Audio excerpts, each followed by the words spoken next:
দর্শক, এই পর্বে দেখবেন ভারতের জন্য গৌরবের খবর। ভারত গার্মেন্টস রপ্তানিতে এবার 1 নম্বরে। চীন ও বাংলাদেশকে সরিয়ে আন্তর্জাতিক বাজারে জায়গা করে নিল ভারত। জানুন কেন পিছিয়ে পড়ল প্রতিবেশী দেশগুলো। দর্শক, ভয়লাভ ক্যালকাটা আপনাদের সবাইকে স্বাগত জানাই। দর্শক, এখন দেখবেন এই বিষয়টির উপর বিস্তারিত খবর।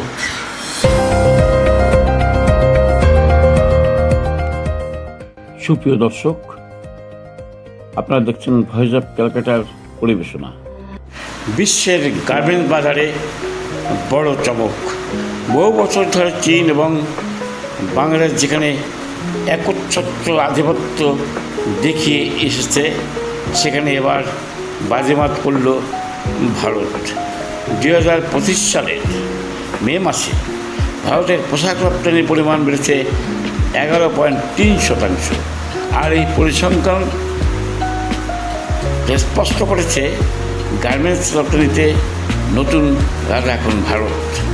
ভারতের এই সমৃদ্ধির কারণ ভারতের রাজনৈতিক স্থিতিশীলতা আর সরকার পরিচালনার ধারাবাহিক নীতির জেরে আন্তর্জাতিক ক্রেতাদের ভরসার জায়গায় পরিণত হয়েছে ভারত।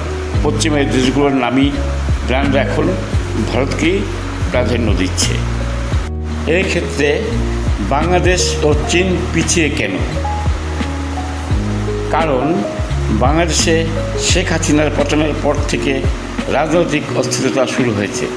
তার প্রভাব পড়েছে গার্মেন্টস রপ্তানির উপরেও। অন্যদিকে চীনের উপর ট্রাম্প প্রশাসনের চাপানো শুল্কনীতি এখনও দেশটির রপ্তানি সক্ষমতাকে ধাক্কা দিচ্ছে। এই ফাঁকেই এগিয়ে এসেছে ভারত। কর ছাড়, উন্নত গুণমান, সময় মতো ডেলিভারি সব মিলিয়ে ভারতের গার্মেন্টস এখন বিশ্বের নজর কেড়ে নিয়েছে।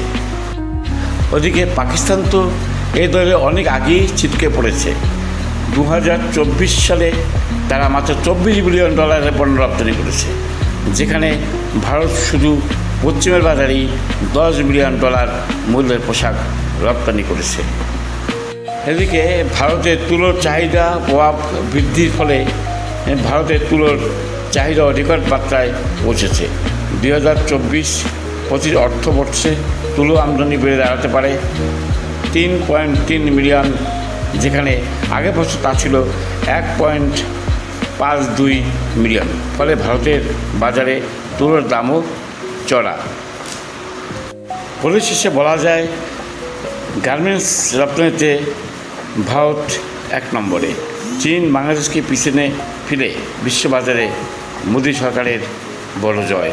Voice of Calcutta.